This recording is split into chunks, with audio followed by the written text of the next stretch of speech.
Hello my dear friends, चलिए एक बार फिर से मेरे चैनल में आप सबका स्वागत है। दोस्तों आज हम कुछ ऑब्जेक्टिव क्वेश्चन देखेंगे।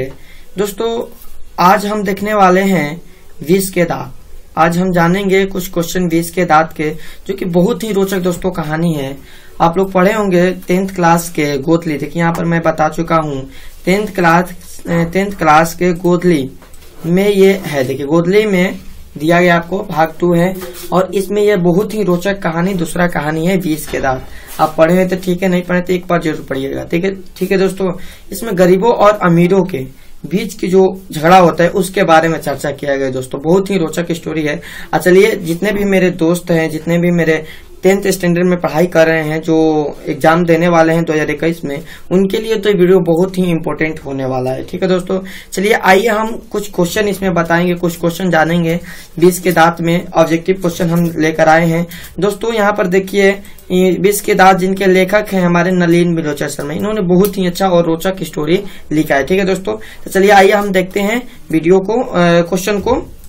तो आइए दोस्तों समय न बर्बाद करते हुए हम अपने क्वेश्चन को देखते हैं। देखिए हमारा क्वेश्चन है दोस्तों, एग्जाम में क्वेश्चन जो 2021 का एग्जाम होने वाला है उसमें इससे बहुत सारे क्वेश्चन आएगा। प्लीज आप देख लीजिएगा और वीडियो को जो बच्चे 10th स्टैंडर्ड में आपके भाई या आपके में जो भी रिश्तेदार हो कहीं भी, आप उसको सेंड भी कर दीजिएगा ताकि वो भी इसे देख ले। ठीक है दोस्तों, तो आइए हम जानते हैं। देखिए हमारा क्वेश्चन है कि विष के दांत कहानी शीर्षक के कहानीकार कौन है। विष के दांत कहानी शीर्षक के कहानीकार कौन है दोस्तों, इसका आंसर क्या होगा, मतलब इनके लेखक कौन। तो मैं अभी आपको बताया इनके लेखक कौन है। तो दोस्तों इनके लेखक हैं हमारे नलिन बिलोचन शर्मा। इनके लेखक कौन है, हमारे नलिन बिलोचन शर्मा इनके लेखक हैं। ठीक है दोस्तों, यानी इनका आंसर हो जाएगा डी, नलिन बिलोचन शर्मा। ठीक है, आप मेरे साथ याद करते जाइएगा, एक बार देख लीजिएगा आपका सारा याद हो जाएगा। ठीक है दोस्तों, क्योंकि आप लोग जानते हैं कि सुनकर ज्यादा बहुत जल्दी ही याद होता है और पढ़कर कुछ समय लगता है। ठीक है दोस्तों, तो आइए हम देखते हैं क्वेश्चन नंबर 2।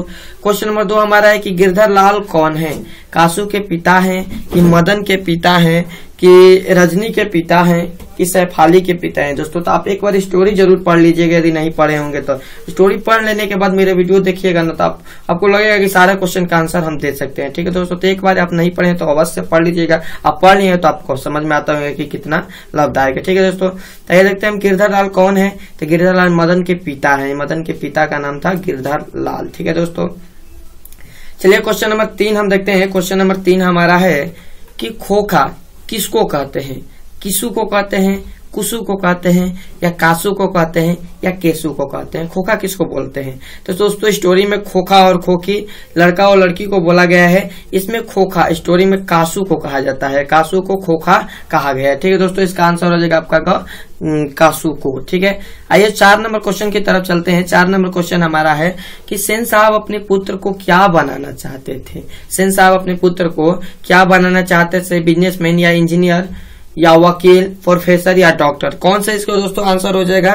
तो सेन साहब अपने बेटे को इंजीनियर बनाना यानी बिजनेसमैन और या इंजीनियर बनाना चाहते थे। ठीक है दोस्तों, आइए क्वेश्चन नंबर 5 देखते हैं। क्वेश्चन नंबर 5 है कि मदन की उम्र क्या थी। दोस्तों देखिए क्वेश्चन कहाँ से उठाया, मदन की उम्र क्या थी। आपको टॉपिक चैप्टर जब पढ़ेंगे तो वहां पर एक जगह आपको ये मिलेगा, मदन की उम्र क्या थी। तो दोस्तों मदन की उम्र 5 से 6 साल, 7 से 8 साल, 3 से 4 साल, 9 से 10 साल। तो दोस्तों मदन का उम्र 5 से 6 साल की थी। मदन 5 से 6 साल का था। ठीक है दोस्तों, आइए हम चलते हैं क्वेश्चन नंबर 6 की तरफ। क्वेश्चन नंबर 6 हमारा है कि कासू मदन के साथ किस खेल में शरीक होना चाहता था। मतलब कासू मदन के साथ कौन सा खेल खेलना चाहता था। फुटबॉल का खेल है, हॉकी का खेल है, बैडमिंटन का खेल है, लॉटू का खेल है। तो दोस्तों कासू मदन लॉटू खेल रहा था, इसलिए कासू लॉटू का खेल उसके साथ खेलना चाहता था, यानी इसका आंसर हो जाएगा आपका डी। ठीक है दोस्तों, समझ में आ रहा है। टोटल 20 क्वेश्चन 20 क्वेश्चन है। आइए हम देखते हैं आगे 7 नंबर क्वेश्चन को। 7 नंबर क्वेश्चन हमारा है कि मदन ने कासू को कितने दांत तोड़ डाले। मदन ने कासू को कितने दांत तोड़े थे। तो दोस्तों 3, 1, 2, 4। तो इसका आंसर हो जाएगा आपका 2 दांत तोड़े थे। ठीक है, क्वेश्चन नंबर 8 हमारा है कि गिरधर लाल किसके फैक्ट्री में किरानी था। मुखर्जी साहब की फैक्ट्री में, सेन साहब की फैक्ट्री में, पत्रकार महोदय की सिंह साहब है, सिंह साहब की फैक्ट्री में, पत्रकार महोदय की फैक्ट्री में, एंड सेन साहब की फैक्ट्री में। तो दोस्तों गिरधर लाल सेन साहब की फैक्ट्री में किरानी था। इसका आंसर हो जाएगा आपका डी। ठीक है दोस्तों, आइए हम क्वेश्चन नंबर 9 देखते हैं, मेरे साथ आप याद करते जाइएगा। क्वेश्चन नंबर 9 देखते हैं। क्वेश्चन नंबर 9 हमारा है कि सेन साहब किसके व्यंग से ऐठ कर रह गए? पत्रकार महोदय के व्यंग से, मुखर्जी साहब के व्यंग से, सिंह साहब के व्यंग से एंड गिरधर लाल के व्यंग से। दोस्तों इसका आंसर कौन सा हो जाएगा? तो दोस्तों इसका आंसर हो जाएगा पत्रकार महोदय के व्यंग से। ये बताए थे कि हम अपने बच्चे को उसके जो चाहता है उस जैसा में बना, जिसमें दिलचस्पी है उसे हम बनाना चाहते हैं। ठीक है दोस्तों, तो इसका आंसर हो जाएगा आपका पत्रकार महोदय के व्यंग से। नलिन विलोचन शर्मा का जन्म कब हुआ था? 10 नंबर क्वेश्चन हमारा है कि नलिन विलोचन शर्मा जी का जन्म कब हुआ था? 14 जनवरी 1915 को, 18 फरवरी 1916 को, 22 मार्च 1917 को एंड 24 अप्रैल 1918 को। दोस्तों इसका आंसर क्या हो जाएगा? तो इसका आंसर आपका हो जाएगा 18 फरवरी 1916 को इनका जन्म हुआ था। ठीक है दोस्तों, आइए 11 नंबर क्वेश्चन हम देखते हैं। 11 नंबर हमारा क्वेश्चन है कि नलिन विलोचन शर्मा का जन्म कहाँ हुआ? तो कब हुआ था अभी बताना है कि कहाँ हुआ था। ठीक है दोस्तों, तो आइए इसका आंसर हम जानते हैं। गांधी घाट पटना में, कृष्णा घाट पटना में, बंदर घाट पटना में, रानी घाट पटना में। तो दोस्तों इनका जन्म हुआ था बंदर घाट पटना में। इसका राइट आंसर आपका हो जाएगा ग। नलिन विलोचन शर्मा जी का जन्म बंदर घाट पटना में हुआ था। आइए क्वेश्चन नंबर 12 देखते हैं। नलिन विलोचन शर्मा जी के पिताजी का क्या नाम था? Pandit Ramavatar Sharma, Pandit Krishnavatar Sharma and Pandit Mrityunjay Sharma and Pandit Dashavatar Sharma. तो दोस्तों उनके पिताजी का नाम क्या था? तो उनके पिताजी का नाम था रामावतार, पंडित रामावतार शर्मा। ठीक है दोस्तों, उनके पिताजी का नाम पंडित रामावतार शर्मा था। ठीक है दोस्तों, आइए हम क्वेश्चन नंबर 13 देखते हैं। क्वेश्चन नंबर 13 हमारा है कि नलिन विलोचन शर्मा माता जी का क्या नाम है? नलिन विलोचन शर्मा जी के माता जी का क्या नाम है? तो दोस्तों इसका आंसर हमारा हो जाएगा रत्नावती शर्मा। उनके माता का नाम था रत्नावती शर्मा, याद कर लीजिएगा। पिताजी का नाम रामावतार और माता जी का नाम रत्नावती शर्मा। ठीक है, क्वेश्चन नंबर आइए 14 देखते हैं। क्वेश्चन नंबर 14 हमारा है कि दृष्टिकोण किसकी रचना है?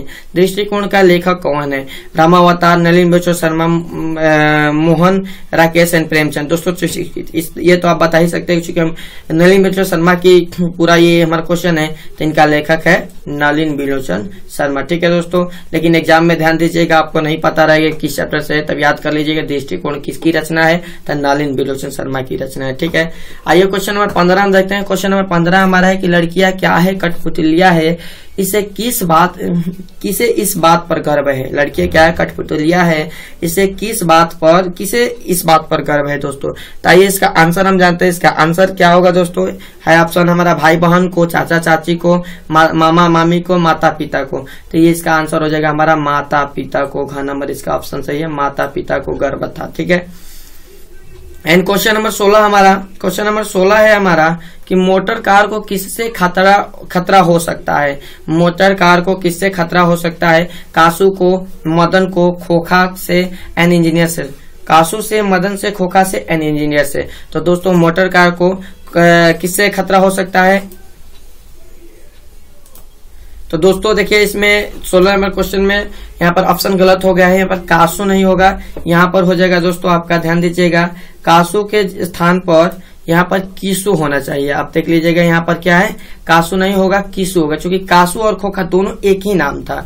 तो अभी के अनुसार हमारा तो ये दोनों आंसर हो जाएगा ना। अभी के अनुसार हमारा हो जाएगा कासू भी हो जाएगा एंड खोखा भी हो जाएगा, यानी अभी के अनुसार हमारा आंसर ये दोनों होगा। लेकिन आप ध्यान रखिएगा यहाँ पर कासू नहीं, ऑप्शन कीसू है। ठीक है, तो ये दोनों आप कोई भी आए तो आपको ये दोनों आंसर हो सकता है। ठीक है, लेकिन आपको एग्जाम में कोई एक ही देगा। आइए हम क्वेश्चन नंबर 17 देखते हैं। सेन साहब ने किसे खूब फटकार लगाई? गिरधर लाल को, खोखा को, मदन को, सैफाली को। तो सेन साहब उनके पिताजी गिरधर लाल को डांट रहे थे, यानी फटकार लगा रहे थे। चलिए, तो इसका आंसर हो जाएगा हमारा एक गिरधर लाल को। कौवे की जमात में शामिल होने के लिए कौन ललक गया? 18 नंबर हमारा क्वेश्चन है कि कौवे की जमात में शामिल होने के लिए कौन ललक गया? कबूतर, हंस, बतख एंड मछली। कौन दोस्तों? इसका आंसर हमारा क्या हो जाएगा? तो इसका आंसर हो जाएगा हमारा हंस। ठीक है, ये लेखक ने बोला था कि कौवे की जमात में हंस शामिल होने को ललक गया, यानी इसका आंसर हो जाएगा हमारा हंस। ठीक है दोस्तों, आइए हम क्वेश्चन 2 और क्वेश्चन इसमें बचा है 19 और 20 हम देख लेते हैं। 19 हमारा क्वेश्चन है कि मदन अक्सर किसके हाथ से पीटता था? माता के हाथ से, सेन साहब के हाथों से, खोखा के हाथों से एंड पिता के हाथों से। तो दोस्तों कौन मदन है? तो मदन किसके हाथ से पीटा था? तो अपने पिताजी के हाथ ले, यानी कि ये आपका इसका आंसर हो जाएगा हमारा डी, पिताजी उन्हें मदन को मारते थे। ठीक है, एंड लास्ट हमारा क्वेश्चन है कि नलिन मिरोचन शर्मा की मृत्यु कब हुई? 12 सितंबर 1961 में, 14 सितंबर 1961, 16 सितंबर 1961 एंड 18 सितंबर 1961। तो दोस्तों इनकी मृत्यु हुई थी 12 सितंबर 1961 में, यानी इनकी मृत्यु कब हुई थी? 12 सितंबर 1961 में इनकी मृत्यु हुई थी। ठीक है दोस्तों, तो हमारे इसमें 20 क्वेश्चन है, 20 क्वेश्चन हम पूरा